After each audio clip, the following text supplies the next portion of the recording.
ಎಲ್ಲ ನಮಸ್ಕಾರ. ನಾನು ನಿಮ್ಮ ಡಿವಿಜಿ ವಾಯ್ಸ್ ಕರಿಯಪ್ಪ.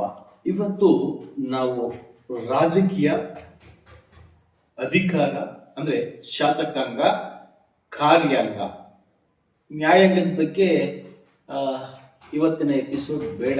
ಯಾಕೆಂತ ಹೇಳಿದ್ರೆ ಈ ನ್ಯಾಯಾಂಗ ಎಂಬ ವಿಚಾರ ಬಂದಾಗ ಯಾರು ಯೂಟ್ಯೂಬ್ಗಳಲ್ಲಿ ವಕೀಲರುಗಳು ಚರ್ಚೆ ಮಾಡಿ ಜನರಿಗೆ ಒಳ್ಳೊಳ್ಳೆ ಸಂದೇಶಗಳನ್ನ ತಿಳಿಸ್ತಾ ಇದ್ದಾರೆ, ಅದನ್ನ ಬಾರ್ ಕೌನ್ಸಿಲ್ ಇಂದ ಅವ್ರನ್ನ ಹೊರಗೆ ಹಾಕಿದ್ದಾರೆ ಎಂಬ ಒಂದು ವಿಚಾರ ಹರಡುತ್ತಿದೆ. ಹಾಗಾಗಿ ನ್ಯಾಯಾಂಗ, ನ್ಯಾಯಾಧೀಶರು, ವಕೀಲರ ಬಗ್ಗೆ ಮಾತನಾಡೋದನ್ನ ಇನ್ನೊಂದು ಎಪಿಸೋಡ್ ಅಲ್ಲಿ ಇಟ್ಕೊಳ್ತೀನಿ. ಈಗ ಶಾಸಕಾಂಗ, ಕಾರ್ಯಾಂಗದ ಬಗ್ಗೆ ಮಾತನಾಡೋಣ.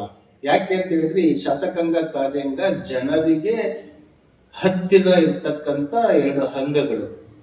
ಈ ಸರ್ಕಾರದಲ್ಲಿ 3 ಅಂಗ ಇರುತ್ತೆ: ಕಾರ್ಯಾಂಗ, ಶಾಸಕಾಂಗ, ನ್ಯಾಯಾಂಗ. ಶಾಸಕಾಂಗದ ಕರ್ತವ್ಯ ನಾವು ಮತಗಳನ್ನ ಹಾಕಿ, ಮತವನ್ನ ಕೊಟ್ಟು ಅವರನ್ನ ಗೆಲ್ಸೋದು. ಆಮೇಲೆ ಅದ್ ಗೆದ್ದಾದ್ಮೇಲೆ ಅವರು MLA, MLC, ಮಿನಿಸ್ಟರ್ಗಳು, ಚೀಫ್ ಮಿನಿಸ್ಟರ್ಗಳು, ಮಂತ್ರಿಗಳು, ಖಾತೆಗಳು ಅವೆಲ್ಲ ಬರ್ತವೆ. ಆಮೇಲೆ ಅದೆಲ್ಲ ಕಾರ್ಯಾಂಗದಲ್ಲಿ ಬರ್ತವೆ. ಒಬ್ಬೊಬ್ರು ಲೀಡರ್ಗಳು ಇರ್ತಾರೆ. ಆ ಲೀಡರ್ಗಳು ಒಂದೊಂದು ಅಂಗಗಳನ್ನ ತಗೊಂಡ್ಬಿಡ್ತಾರೆ. ಕೆಲವೊಬ್ರು 2-3 ಅಂಗ ತಗೊಂಡ್ ಬಿಡಿ, ಅದು ಬೇರೆ ವಿಚಾರ. ಅಂದ್ರೆ ಈ ಖಾತೆಗಳನ್ನ ಈಗ ನಾನು ಹೇಳಕೊಟ್ಟಿರ್ತಕ್ಕಂಥ ವಿಚಾರ, ಈ ರಾಜಕೀಯ ಸಂವಿಧಾನದಲ್ಲಿರ್ತಕ್ಕಂಥ ರಾಜಕೀಯನೇ ಬೇರೆ. ಈಗ ಇರ್ತಕ್ಕಂಥ ಸಿದ್ದರಾಮಯ್ಯ, DKC ಈಗಿನ ರಾಜಕೀಯನೇ ಬೇರೆ. ಅಂದ್ರೆ ಅಧಿಕಾರದ ಬಗ್ಗೆ ನಾನು ಮಾತಾಡ್ತಾ ಇಲ್ಲ, ರಾಜಕೀಯದ ಬಗ್ಗೆ ಮಾತಾಡ್ತಾ ಇದ್ದೀನಿ. ಬಾಬಾ ಸಾಹೇಬ್ ಅಂಬೇಡ್ಕರ್ ಅವರು ಏನಂತ ಹೇಳಿದ್ದಾರೆ ಅಂತ ಹೇಳಿದ್ರೆ, ಹಣ ಕೊಟ್ಟುಬಿಟ್ಟು ನೀನು ಓಟ್ ಹಾಕಿಸ್ಕೊಂಡು ನೀನ್ ಇಷ್ಟಪಟ್ಟಂಗೆ ಇರುವಂತ ಹೇಳಿಲ್ಲ. ಬಾಬಾ ಸಾಹೇಬ್ ಅಂಬೇಡ್ಕರ್ ಅವರು ಏನಿರ್ತಕ್ಕಂಥದ್ದು, ಯಾರು ಕಡು ಬಡವರಿರ್ತಾರೋ, ಯಾರು ಕಡು ಕೆಳಮಟ್ಟದಲ್ಲಿ ಇರ್ತಾರೋ ಅಂತವರಿಗೆ ಸರ್ಕಾರದಿಂದ ಅನುಕೂಲಗಳನ್ನ ಕೊಡಬೇಕು ಅಂತ ಅಧಿಕಾರಿಗಳನ್ನ ಸೃಷ್ಟಿ ಮಾಡಬೇಕು. ಆ ಅಧಿಕಾರಿಗಳಿಗೆ ತಾಕೀತ್ ಮಾಡುವಂತ ಅಧಿಕಾರವನ್ನ ಈ ರಾಜಕಾರಣಿಗಳಿಗೆ ಕೊಡಬೇಕು ಅಂತ ಇರುತ್ತೆ. ಬಟ್ ಇಲ್ಲಿ ರಾಜಕಾರಣನೇ ಅಧಿಕಾರವನ್ನು ಕೆಡಿಸ್ತಾ ಇದೆಯೋ ಅಥವಾ ಅಧಿಕಾರಿಗಳು ರಾಜಕಾರಣವನ್ನು ಕೆಡಿಸ್ತಾ ಇದ್ದಾರೆ ಅಂತ ಕನ್ಫ್ಯೂಷನ್ ಅಲ್ಲಿದೆ. ಇವತ್ತು ಜನರಿಗೆ ಸರಿಯಾದ ವಿಚಾರವನ್ನು ತಿಳಿಸಬೇಕಾಗಿರ್ತಕ್ಕಂಥ ಮೀಡಿಯಾಗಳು ಏನ್ ಮಾಡ್ತಾ ಇದ್ದಾವೆ, ಅವು ಸಹ ಆಲ್ಮೋಸ್ಟ್ 90% ಸೇಲ್ ಆಗಿದ್ದಾವೆ. ಯಾಕೆ ಅಂತ ಹೇಳಿದ್ರೆ ಈಗ ಹೇಳ್ತಾರೆ, ಒಬ್ಬೊಬ್ರು ಒಂದೊಂದು ಹೆಸರು ಹೇಳಿದ ತಕ್ಷಣ ಅವ್ರು ಆ ಪಕ್ಷಕ್ಕೆ ಮಿಂಗಲ್ ಆಗಿದ್ದಾರೆ, ಇವ್ರು ಈ ಪಕ್ಷಕ್ಕೆ ಮಿಂಗಲ್ ಆಗಿದ್ದಾರೆ ಅಂತ. ಆಕ್ಚುಲಿ ನಾವೆಲ್ಲ ಹೇಳ್ಬೇಕು ಅಂತ ಹೇಳಿದ್ರೆ ಕರ್ನಾಟಕದಲ್ಲಿ ಸಾವಿರಾರು ಚಾನೆಲ್ಗಳಿದ್ದಾವೆ. ಸ್ಯಾಟಲೈಟ್ ಚಾನೆಲ್ ಆಗಿರ್ಬೋದು, ರಾಜ್ಯ ಮಟ್ಟದಲ್ಲಿ ಆಗಿರ್ಬೋದು, ನ್ಯಾಷನಲ್ ಮಟ್ಟದಲ್ಲಿ ಆಗಿರ್ಬೋದು, ಈ NDA, ಆಮೇಲೆ DSS, DCC, NKB, ಹೀಗೆ ಚಾನೆಲ್ಗಳ ಹೆಸರುಗಳು ವಿಚಿತ್ರ ಇದ್ರು ಸಮೇತನು. ಆದ್ರೆ ಈ ಕರ್ನಾಟಕದಲ್ಲಿ ಬೆಳಕಿ ಬರುವಂತದ್ದು ಯಾವುದು? ಸುವರ್ಣ, ಪಬ್ಲಿಕ್, ಪ್ರೇಮು, ಪವರ್, TV9, ಹೀಗೆ ನಮ್ಮ ಕರ್ನಾಟಕದ ಸ್ಯಾಟಲೈಟ್ಗಳು. ಬಟ್ ಇವರು ಸರ್ಕಾರದಿಂದ ಇವತ್ತು ಮಿನಿಸ್ಟ್ರುಗಳು, ಮಂತ್ರಿಗಳು, CMಗಳು ಏನು ಬಡ್ಜೆಟ್ ಅನ್ನ ಕಳಿಸಿದ್ರು, ಆ ಬಡ್ಜೆಟ್ ಇಂದ ಯಾರ್ಯಾರಿಗೆ ಎಷ್ಟೆಷ್ಟು ಅನುಕೂಲ ಆಗುತ್ತೆ, ಯಾವ್ಯಾವ ಕೆಟಗರಿಗೆ ಅನುಕೂಲ ಆಗುತ್ತೆ, ಯಾರು ಯಾವ ಕಚೇರಿಗೆ ಹೋಗಿ ಏನ್ ಕೆಲಸ ಮಾಡಿಸ್ಕೋಬೇಕು ಅನ್ನೋ ವಿಚಾರವನ್ನ ತಿಳಿಸ್ಬೇಕು. ಯಾಕಂತ ಹೇಳಿದ್ರೆ ಅವೆಲ್ಲ ಮೀಡಿಯಲ್ ಇಷ್ಟ ಅಂತ ಹೇಳ್ತಾರೆ. ಮೀಡಿಯಲ್ ಇಷ್ಟ ಅಂತ ಹೇಳಿದ್ರೆ ಸರ್ಕಾರದಿಂದ ಬರ್ತಕ್ಕಂತ ಅನುದಾನದಲ್ಲಿ ಕೊಡುವ ಸ್ವಲ್ಪ ಹಣ. ಹಾಗಾಗಿ ವಾರ್ತಾ ಇಲಾಖೆ ಅಂತ ಅದು ಒಂದು ಸಂಸ್ಥೆ ಇದೆ. ಈಗ CM ಸಿದ್ದರಾಮಯ್ಯನವರ ವಾರ್ತಾ ಇಲಾಖೆ ಸಚಿವರು, ವಾರ್ತಾ ಇಲಾಖೆಯ ಎಲ್ಲ ಪ್ರಭಾಕರ್ ಸರ್ ನೋಡ್ಕೊಳ್ತಾ ಇದ್ದಾರೆ. ಆ ಪ್ರಭಾಕರ್ ಅವ್ರದ ಇನ್ಚಾರ್ಜ್ ಆಗಿರೋದ್ರಿಂದ ವಾರ್ತಾ ಇಲಾಖೆ ಪೂರ್ತಿ ಅವ್ರ ಅಂಡರ್ ಅಲ್ಲಿ ಇರುತ್ತೆ. ಅದು ಅವ್ರು ಮಾಡ್ಬೇಕಾಗಿರ್ತಕ್ಕಂಥದ್ದು ಯಾವುದು ಸ್ಯಾಟಲೈಟ್ ಚಾನಲ್ನವರು. ಇನ್ನ ಕೆಲವು ಯೂಟ್ಯೂಬ್ ಚಾನಲ್ಸ್ ಅವ್ರು ಏನ್ ಮಾಡ್ತಾ ಇದ್ದಾರೆ, ಯಾರು ಸತ್ಯದ ಕಡೆ ಇರ್ತಾರೆ, ಯಾರು ಸತ್ಯವನ್ನ ಜನರಿಗೆ ತೋರಿಸ್ತಾ ಇರ್ತಾರೆ, ಯಾರು ಹೋರಾಟಗಳನ್ನ ಮಾಡ್ತಾ ಇರ್ತಾರೆ. ನೋಡಿ, ಇವೆಲ್ಲ ಹಣ ಕೊಟ್ರೆ ಮಾತ್ರ ಸ್ಯಾಟಲೈಟ್ ಚಾನೆಲ್ಗಳು ಬರ್ತವೆ ಅನ್ನೋ ಒಂದು ಕಿವಿ ಮಾತು. ಯಾಕಂದ್ರೆ ನನಗೆ ಬಹಳ ಜನ ಹೇಳಿರ್ತಕ್ಕಂಥದ್ದು, ದುಡ್ಡು ಕೊಟ್ರೆ ಮಾತ್ರ ಬರ್ತಾರೆ ಮೀಡಿಯಾದವರು ಅಂತ. ದುಡ್ಡು ಬೇಕು, ದುಡ್ಡು ಬೇಡ ಅಂತ ಹೇಳ್ತಾ ಇಲ್ಲ. ಬಟ್ ಇಲ್ಲಿ ದುಡ್ಡೇ ಜೀವನ ಆಗಿರ್ಬಾರ್ದು. ಇವತ್ತು ಒಬ್ಬ ಕೆಟ್ಟ ವ್ಯಕ್ತಿನ ಒಳ್ಳೆ ವ್ಯಕ್ತಿ ಅಂತ ತೋರಿಸುವಂತ ಚಾನೆಲ್ಗಳು ಮುಚ್ಕೊಂಡು ಹೋಗೋ ಪರಿಸ್ಥಿತಿ ಬಂದಿದ್ದಾವೆ. ಈ ಉದಾಹರಣೆಗೆ 2012-13 ಸಾಲಿನಲ್ಲಿ ಸೌಜನ್ಯ ಕೇಸ್ ವಿಚಾರವಾಗಿ ಈಗ ಅಟ್ ಪ್ರೆಸೆಂಟ್ 74 ಕೇಸ್ಗಳನ್ನ ಹೈಕೋರ್ಟ್ ತನಿಖೆ ಮಾಡಬೇಕು ಅಂತ ಹೇಳಿ ಅದೇ SIT ಅವರಿಗೆ ಮರು ತನಿಖೆ ಮಾಡಲಿಕ್ಕೆ ಕೊಟ್ಟಿದೆ. ಅದೇ ವಿಚಾರದಲ್ಲಿ SIT ತನಿಖೆಯ ವಿಚಾರದಲ್ಲಿ ಇದೇ power TV MD Rakesh Sharma ಅಥವಾ ರಾಕೇಶ್ ಶೆಟ್ಟಿ ಏನು ಸೌಜನ್ಯಳ ಬಗ್ಗೆ ಅವಹೇಳನಕಾರಿಯಾಗಿ ಹೇಳಿಕೆ ಕೊಟ್ಟು ಅವರ ತಾಯಿಯವರಿಗೂ ಸಹ ಮನಬಂದಂತೆ ಬೈದು MD ಸಮೀರ್ ಅವರಿಗೂ ಸಹ ಬಾಯಿಗೆ ಸಿಕ್ಕ ರೀತಿಯಲ್ಲಿ ವಲಸು ಮಾತನಾಡಿ ಅವರು ಒಂದಿರೋ ಬೇರೆ ರೀತಿಯಿಂದ ಬಿಂಬಿಸ್ಕೊಂಡಿರ್ತಾರೆ. ಅವಾಗ ಎಷ್ಟು ಸೂಟ್ ಕೇಸ್ ಇಸ್ಕೊಂಡಿದ್ದಾರೆ ಅಂತ ಗೊತ್ತಿಲ್ಲ ನನಗೆ, ಬಟ್ ಹೇಳೋದು ಜನರು ಯಾಕೆ ಅಂತ ಹೇಳಿದ್ರೆ, ಇವತ್ತು ಒಬ್ಬ ವ್ಯಕ್ತಿಯ ಬಗ್ಗೆ ಇನ್ನೊಬ್ರು ಮಾತನಾಡ್ಬೇಕು ಅಂತ ಹೇಳಿದ್ರೆ ಏನಾದ್ರೂ ಇರುತ್ತಲ್ಲ. ಈಗ ನನಗೆ ಅವ್ರು ಮಾತನಾಡಿರ್ತಕ್ಕಂಥ ಮಾತುಗಳ ಮೇಲೆ ಅಸಹ್ಯ ಬಂದ್ಬಿಟ್ಟು ಮಾತಾಡ್ತಾ ಇದ್ದೀನಿ. ಈಗ ನನ್ನ ಬಗ್ಗೆ ಇನ್ನೊಬ್ರು ಮಾತನಾಡ್ಬೇಕು ಅಂತ ಹೇಳಿದ್ರೆ ನನ್ನಲ್ಲಿರ್ತಕ್ಕಂಥ ತಪ್ಪುಗಳನ್ನ ತಿಳಿಸ್ಬೇಕು.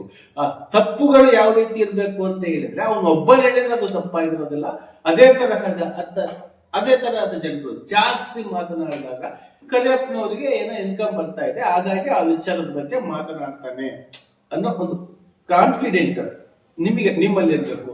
ಇಲ್ಲಿ ನಾನು ಮೊದಲಿನಿಂದ ಯಾವುದು ಧರ್ಮಸ್ಥಳದ ಕೇಸ್ ಬರುತ್ತೆ, ಯಾವಾಗ MD ಸಮೀರ್ ಬರೋದಕ್ಕಿಂತ ಮುಂಚೆ ನಾನು ವಿಡಿಯೋ ಮಾಡಿದ್ದೆ.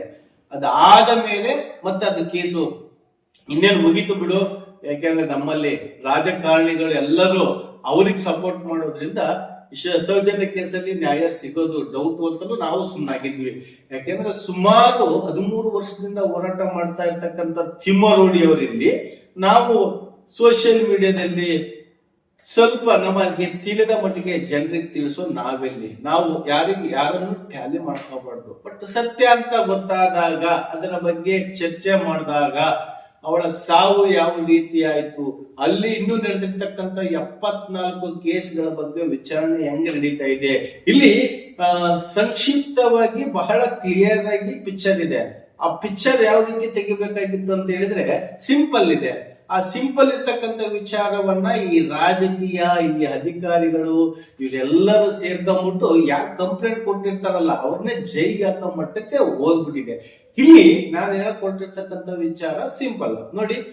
ಹೈಕೋರ್ಟ್ ಏನಂತ ಸೂಚನೆ ಮಾಡಿದೆ, ಅಲ್ಲಿ ಸತ್ತಿರ್ತಕ್ಕಂಥ, ರೇಪಿಸ್ಟ್ ಆಗಿರ್ತಕ್ಕಂಥ, ಮರ್ಡರ್ ಆಗಿರ್ತಕ್ಕಂಥ, ಕೊಲೆ ಅಲ್ಲಿ ಏನು ನಡೆದಿದೆ ಆ ವಿಚಾರಕ್ಕೆ ಸಂಬಂಧಪಟ್ಟಂತ 74 ಕೇಸುಗಳ ದಾಖಲೆಗಳನ್ನ ಕೊಡಿ.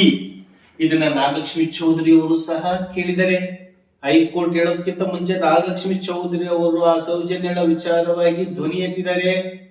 CM ಅವ್ರಿಗೂ ಪತ್ರ ಬರೆದಿದ್ದಾರೆ, ಸಂಬಂಧಪಟ್ಟಿರ್ತಕ್ಕಂಥ ಅಧಿಕಾರಿಗಳಿಗೂ ಪತ್ರ ಬರೆದಿದ್ದಾರೆ. ಆದ್ರೆ ಇಲ್ಲಿ ಸಿಂಪಲ್, ಆ 74 ಸಾವು ಏನಾಗಿದೆ, ಕೊಲೆ ಆಗಿದೆ, ಮರ್ಡರ್ ಆಗಿದೆ, ಆ 74 ಸಾವಲ್ಲಿ ಎಷ್ಟು ಅನಾಥ ಶವಗಳು, ಎಷ್ಟು ದಿಕ್ಕು ದೆಸೆ ಇಲ್ಲದವರು, ಇದನ್ನೆಲ್ಲ ಯಾರು ಮಾಡ್ಬೇಕಾಗಿತ್ತು ಅಂತ ಹೇಳಿದ್ರೆ ಪೊಲೀಸ್ ಇಲಾಖೆ ಮಾಡ್ಬೇಕಾಗಿತ್ತು. ಪೊಲೀಸ್ ಇಲಾಖೆ ಧರ್ಮಸ್ಥಳದ ವಾಚ್ಮ್ಯಾನ್ರಿಗೆ ತಕ್ಕಡೆಯಾಗಿ ವರ್ತನೆ ಮಾಡ್ತಾ ಇದ್ದಾರೆ ಧರ್ಮಸ್ಥಳದ ಹೆಗಡೆಯವರು. ಈ ವಿಚಾರ ಎಲ್ಲ ಗೊತ್ತಿರ್ತಕ್ಕಂಥ ಪೊಲೀಸ್ನವರು ಈ ಅನಾಥ ಶವ ಸಿಕ್ಕಾಗ ಪತ್ರಿಕೆಯವರನ್ನ, ಮಾಧ್ಯಮದವರನ್ನ ಪ್ರಕಟಣೆ ಕೊಡ್ಬೇಕಾಗಿರ್ತಕ್ಕಂಥದ್ದು ಪೊಲೀಸ್ ಕರ್ತವ್ಯ. ಅದಕ್ಕಿಂತ ಮುಂಚೆ ಈ ಅನಾಥ ಶವ ಸಿಕ್ಕ ತಕ್ಷಣವೇ ಅದನ್ನ ಸರ್ಕಾರಿ ಆಸ್ಪತ್ರೆಗೆ ಕರೆದುಕೊಂಡು ಹೋಗಿ ಅಲ್ಲಿ ಚೆಕಿಂಗ್ ಮಾಡಿ ಅಲ್ಲಿ ಪೋಸ್ಟ್ ಮಾರ್ಟಮ್ ಮಾಡಬೇಕಾಗಿರ್ತಕ್ಕಂಥದ್ದು ಈ ಪೊಲೀಸ್ ಕರ್ತವ್ಯ. ಇಲ್ಲಿ 74 ಕೇಸ್ಗಳಾಗಿರೋದು ನಿಜ, ಆದ್ರೆ ಕೌಂಟಲ್ಲಿ, ಬುಕ್ಕಲ್ಲಿ 74 ಕೇಸುಗಳಿಲ್ಲ. ಅದಕ್ಕೆ ಇದಕ್ಕೆ ಸಂಬಂಧನೇ ಇಲ್ಲ. ಪೋಸ್ಟ್ ಮಾರ್ಟಮ್ ಮಾಡ್ಬೇಕಾದ್ರೆ ಸರ್ಕಾರಿ ಆಸ್ಪತ್ರೆಗೆ ಹೋಗ್ಬೇಕಾಗಿರ್ತಕ್ಕಂಥ ಬಾಡಿಗಳು ಈ KC ಹೆಗಡೆ ಆಸ್ಪತ್ರೆ ಅಂದ್ರೆ ಧರ್ಮಸ್ಥಳದ ಹೆಗಡೆ ಆಸ್ಪತ್ರೆಗೆ ನೇರವಾಗಿ ಹೋಗ್ತಾ ಇದ್ದಾವೆ.